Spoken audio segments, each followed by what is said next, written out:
एक राजा था। वो राजा बहुत प्रतिभा का संपन्न था, उसका बहुत नाम था।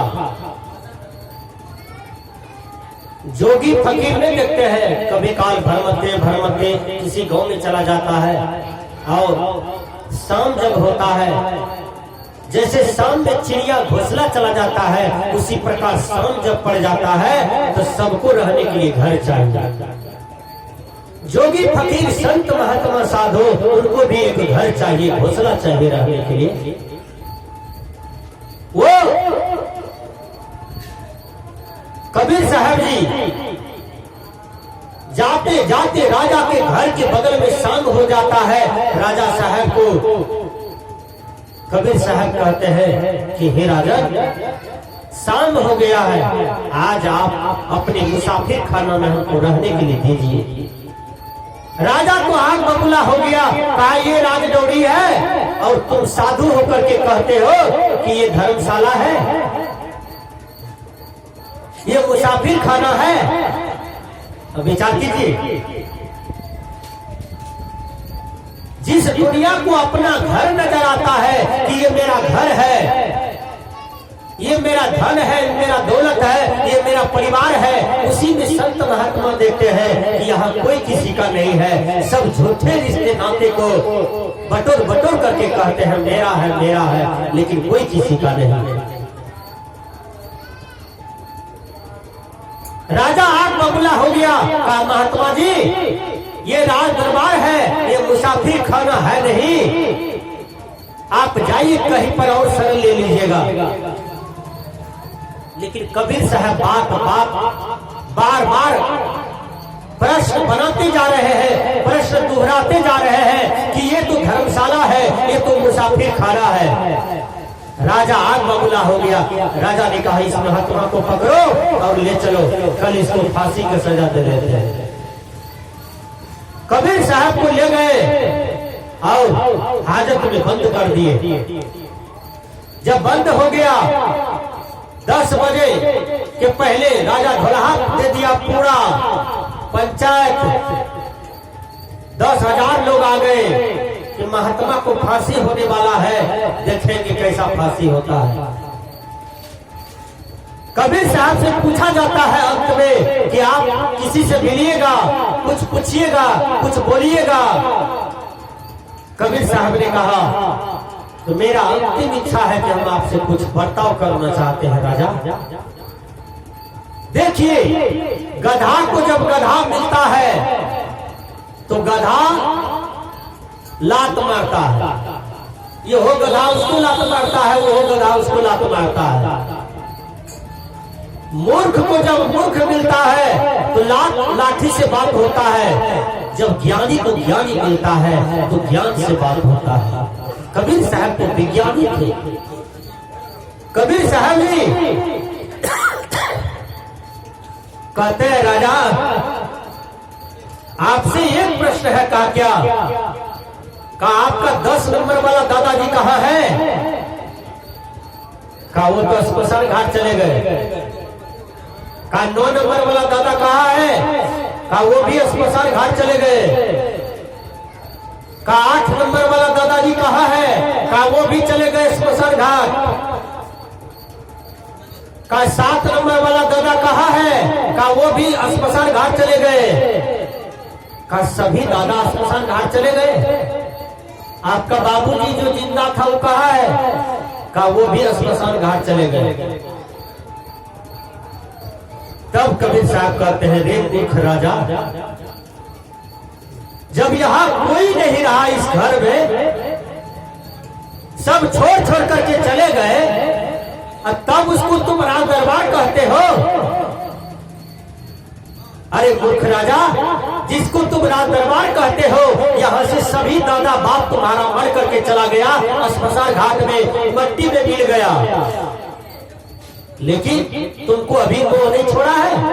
तुम इसको अपना घर मानते हो, राज दरबार मानते हो। तब राजा की अज्ञानता का पर्दा साफ हुआ, राजा की अज्ञानता का पर्दा मिटा और राजा को ज्ञान हुआ। राजा साहब गिर गए कबीर साहब के चरणों में, कहा बाबा आज आपने मेरी रक्षा की है, आपने मेरा आंख खोल दिया। मैं तो अज्ञानता की नींद में सो गया था, मैं तो इस दुनियादारी को अपना मान रहा था, लेकिन ये अपना नहीं होता है बाबा, आपने मुझे लखा दिया। विचार कीजिए, कबीर साहब के शिष्य बन गए राजा। उसी प्रकार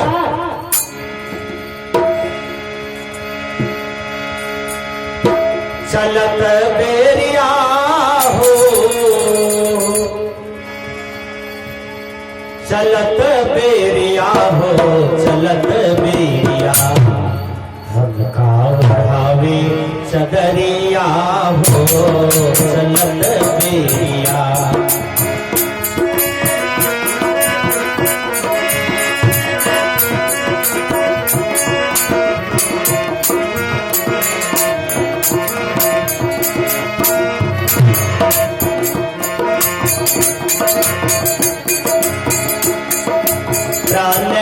नाथ जब निकसन लागे,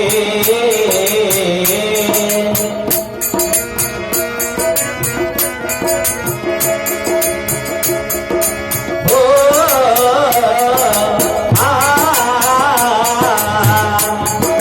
प्राणनाथ जब निकसन लागे, रोवत ले चल, रोवत ले चल, डगर डगरिया, चलत बेरिया हो, चलत बेरिया, हावे चदरिया हो, चलत बेरिया।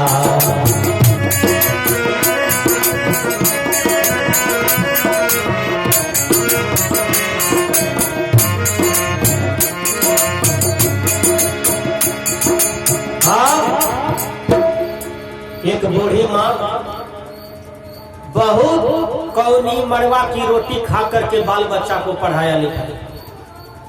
अब पुराना जमाना के लोग सब पहले बियाह करे रहे ना अपन बाल बच्चा के, तो हौसली दे, कान में मुटके मुटके सोना के बाली दे, नाक में नथिया दे, पोला दे टांग। आजकल कहीं वो निकाली का टहलियों ने खोजरी तरफ सबका कान नाक काट लेते रास्ते में। मनुष्य का इतना कर्म बिगड़ गया, मनुष्य का इतना धर्म बिगड़ गया कि मनुष्य मनुष्य को चिन्हने के लिए तैयार नहीं है। अमीर भाई ने गरीब भाई को निमंत्रण नहीं दिया और बेटी का ब्याह कर लिया। अमीर दियाद ने गरीब दियाद को पूछा नहीं, सबको भोज भंडारा खिलाया, लेकिन जो खून वाला रिश्ता था उनको त्याग कर दिया। कैसा जमाना आ गया है दुनिया में, विचार कीजिए, ये कैसा कर्म पर उतर गया मानव। आज मानव को सुधरने की जरूरत है, आज मानव को मानवता का पाठ पढ़ने की जरूरत है। वो होगा कबीर विज्ञान से, वो होगा संत महापुरुष के विज्ञान से। सजना हमका ओढ़ावे चदरिया, चलत बेरिया, चलने के बेरिया में विचार कीजिए, सबके ऊपर में उजली चदरिया ओढ़ाता। वो बूढ़ी माँ बहुत पेट काट करके धन जमा किया था, लेकिन अचानक बूढ़ी माँ मर जाती है। देखिए पुतोह क्या करती है, पुतोह कहती है एक और बेटी सब आप देखो न, एको गहना ले देखो। विचार करियो, नाक में जो बुढ़िया पिंडर है न, वो नहीं निकले। मझली पुतोह करके हे नहीं निकले छे, तो नाके चिड़ी लाके देखे छे मरल का पर। हाथ घुसल के जोर से खींचल के बुढ़िया के नाके कट गले। बेटी सब ले कोई चुमा ले, माय को पकड़ी का काने थथोरे, देखल के नाक कटल, कल के नाक केना कटले है भौजी, कल के हमरा सब नहीं जानी, लेकिन माय के परसुए बोले रहे कि देखा न फैस गेल रहे एकटा साड़ी, कोनो कपड़ा ले लिए फैस गेले, नाक कट गेले, हमरा परसुए कट गेले के माय के नाक। अब विचार कीजिए, संसार के लोग देखिए, पुताऊ देखिए सास की गहना उतारती है तो नाक को चीर दिया, लेकिन सास मरी हुई है, एक अपनी आंख से एक आंसू भी नहीं चुराती है, उसकी गहना जेवर से उसको प्रेम है।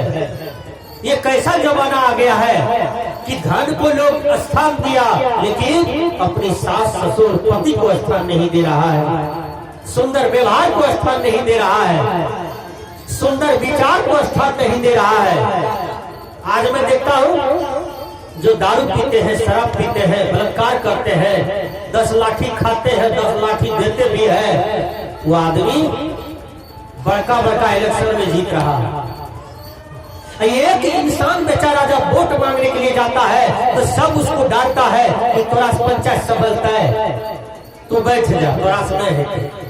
विचार कीजिएगा, एक पढ़ा लिखा वरिष्ठ जिसके जीवन में कोई भी कलंक नहीं है, जिसके चरित्र में कोई भी दोष नहीं है, उसका चरित्र बिल्कुल सफेद कागज की तरह है, उस आदमी को आदमी प्रत्याशी बना तो लोगों ने उसे नहीं जिताया, लोगों ने उसको जिताया जो बलात्कारी था। विचार कीजिएगा, जो इज्जत के साथ खिलवाड़ किया, जो देश को लूटा, समाज को लूटा, उसको लोगों ने जिताया। इसलिए कबीर साहब कहते हैं मेरे भाइयों, तू सच्चाई को परखो, सत्य का डंका बजाओ, सत्य का विजय करो। इसलिए सत्य ही सब कुछ है, सत्य ही परमात्मा है और परमात्मा ही सत्य है। सत्य पर चलो, जब सत्य पर चलोगे तभी तुम्हारे जीवन का कल्याण होगा, तभी तुम्हारे जीवन का उद्धार होगा। गुरुवर कबीर कहते हैं प्राणनाथ जब निकसन लागे,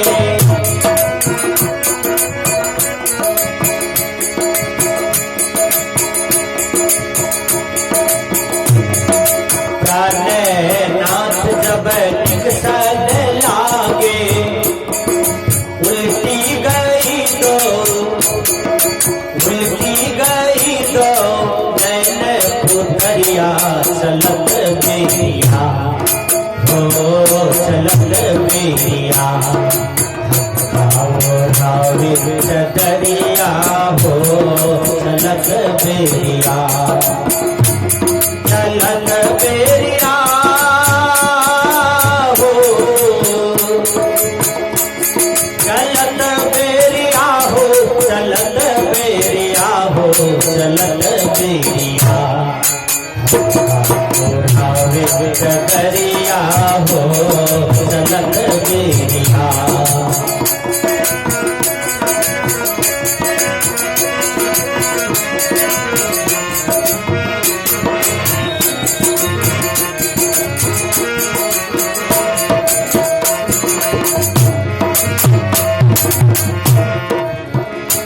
बैल आते हैं बहने के लिए, जिसके यहाँ बैल है वो नहीं बहे तो लोग क्या कहता है, चल अभी हटिया बेच दे की कर में रख के।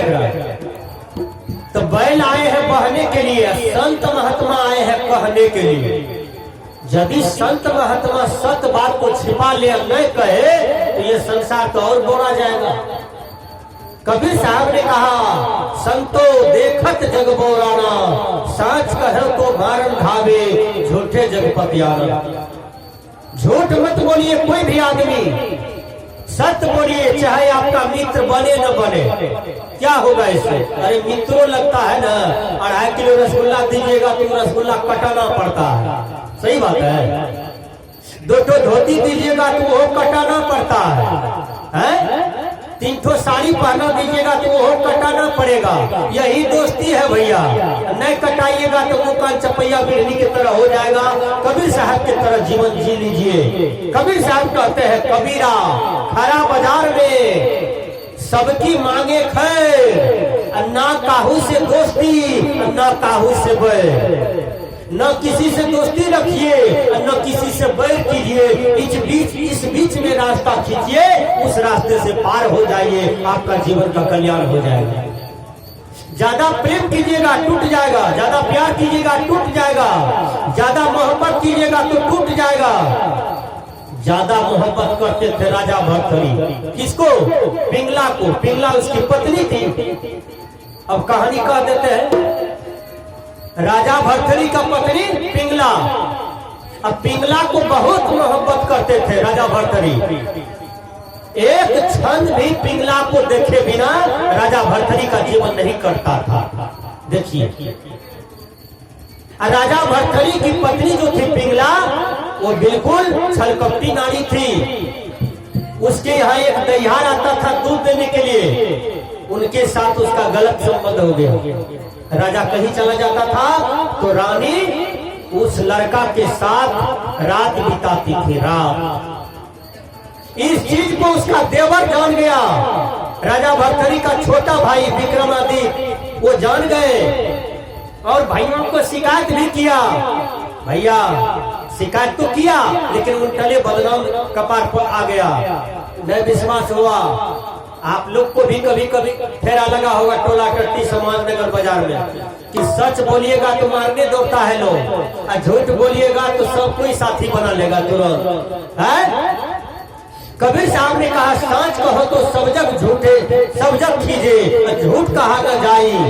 झूठ मत बोलिए किसी भी स्थिति परिस्थिति में नहीं, तब एक दिन सत्यवादी राजा हरिश्चंद्र की तरह नाम होगा आपका। तब एक दिन इतिहास के पन्ने में आपका भी नाम आएगा। झूठ बोलने में गला कट गया। ईसा मसीह को कांटी पर लोगों ने ठोक दिया, लेकिन झूठ नहीं बोले। सुकरात को विष का प्याला देके मार दिया, लेकिन सुकरात झूठ नहीं बोले। विचार कीजिए, पलटू साहब को जलती हुई कड़ाही में तेल में जिंदे डाल दिया, लेकिन पलटू साहब झूठ नहीं बोले। धर्म की रक्षा किया, सत्य की रक्षा किया। उसी प्रकार सत्य का रक्षा करने वाला परेशान होता है, लेकिन सत्य पर किसी का विजय नहीं होता है। प्रहलाद के जीवन में कितना कठिनाई आई, कितना समस्या आया, लेकिन प्रहलाद के पिता का हार हुआ और अंत में प्रहलाद का जीत हुआ। सत्य पर चलिएगा तो अनेक बधाई आएंगे, अनेक बधाएं आएंगे, अनेक समस्या आएंगे, लेकिन विजय आप ही का होगा। देख लीजिए इतिहास के पन्ने को उल्टा करके, आपके देश पर जिस संप्रदाय वाले का शासन था वो सब भाग गया, क्योंकि गलत कर रहा था ना देश पर। यह देश पर जिसका शासन था वो आज सत्ता में आया और अपना देश को माँ की तरह सेवा करते हैं, माँ की तरह, माँ की दृष्टि में देश को देखते हैं। आज आपका देश स्वतंत्र है, आज आप स्वतंत्रता दिवस मनाते हैं, आज आप बहुत बड़ी पूजा करते हैं। ये आपका बुद्धि का विकास है, ये आपका बुद्धि का देन है। इसलिए गुरुवर कबीर कहते हैं, चार जना मिली खाट उठाई है,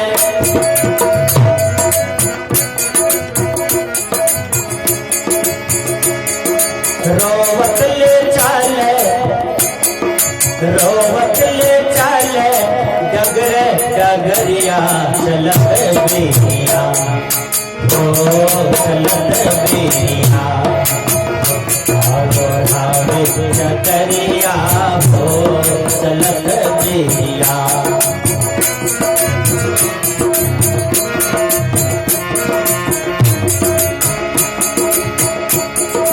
विक्रमादित्य राजा भर्तृहरि को बोले, भैया भाभी का चाल कुछ गड़बड़ा गया। कहा तुम कैसे बदनाम करती हो, तुम्हें सती नारी है। अब बिल्कुल गला में लिपट गई पति का। कहा नहीं, आपका भाई, छोटा भाई जो है मुझको कलंक लगाता है। देखिए होता क्या है, गलत कैसे पकड़ाता है। कोई भी आदमी बच नहीं सकता है दुनिया में। गलत का सीढ़ी जब अंतिम हो जाता है तो वो पकड़ा जाता है। चाहे देश के नेता हो, चाहे समाज के नेता हो, कि वह साधु हो कि चोर हो, डकैत हो, जो भी हो, वो एक दिन पकड़ा ही जाता है। विचार कीजिए, एक साधु आए और अपनी झोला से सेब निकाला। कहा भर्तृहरि यह सेब को खा लो, तुम अमर हो जाओगे। राजा सोचा कि हम तो जान से ज्यादा प्यार करते हैं पिंगला को, क्यों नहीं यह सेब हम पिंगला को खिलाते। ऐसा होता है ना, पति पत्नी में जब प्रेम रहता है ना, तब दुल्हा खेबो करे छे न तो घास बेसी छोड़ दे छे कन्या के लिए, हालात तू क्या लिया है। तो ये प्रेम का पहचान है भैया।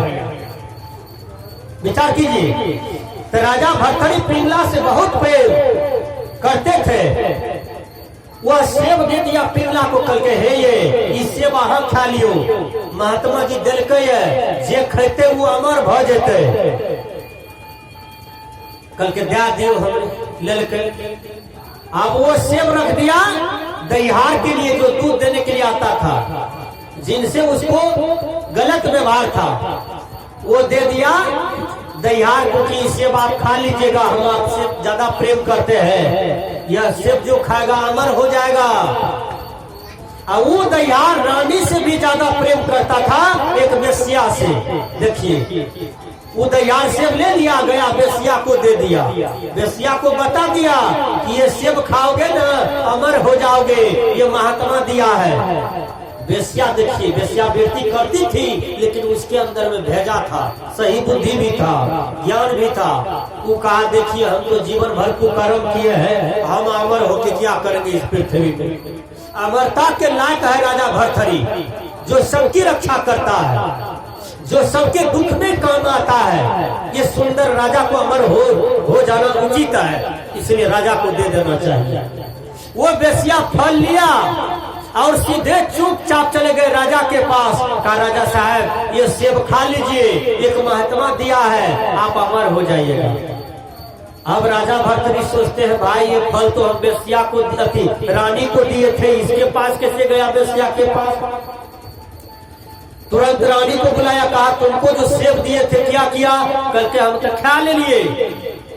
कल के ये क्या है देखो, निकाल के दिखाया तो बेचारी बेहोश हो गई, गिर गई जमीन पर, कुछ नहीं बोली। अब भर्तरी देखिए उसको थूकते हैं कि ऐसी पत्नी को धिक्कार है, जिनसे मैंने बहुत मोहब्बत किया वो मेरे साथ छल की व्यवहार किया, थूक दिया उसके देह पर। तब कहा वेश्या तुमको कौन दिया। कहा हमको दिया दहिहार। दहिहार को बुलाया, कहा तुमको कौन दिया। कहा रानी साहब दिया। सब पकड़ा गया और राजा ने सब पर थूक फेंक दिया। उसको बैराग हो गया कि मैंने जिस संपत्ति पर विश्वास किया, जिस नारी धन दौलत पर दुनिया में विश्वास किया, वही मेरे साथ गद्दारी का व्यवहार किया, धोखे का सब व्यवहार किया। अब दुनिया में परमात्मा के सिवा कोई सच नहीं है। अब मुझे भगवान से लगाव करना है, अब मुझे भक्ति की ओर लगना है। राजपाट को त्याग दिए और भर्तरी चल देते हैं कहाँ, भक्ति की ओर। कबीर साहब जी कहते हैं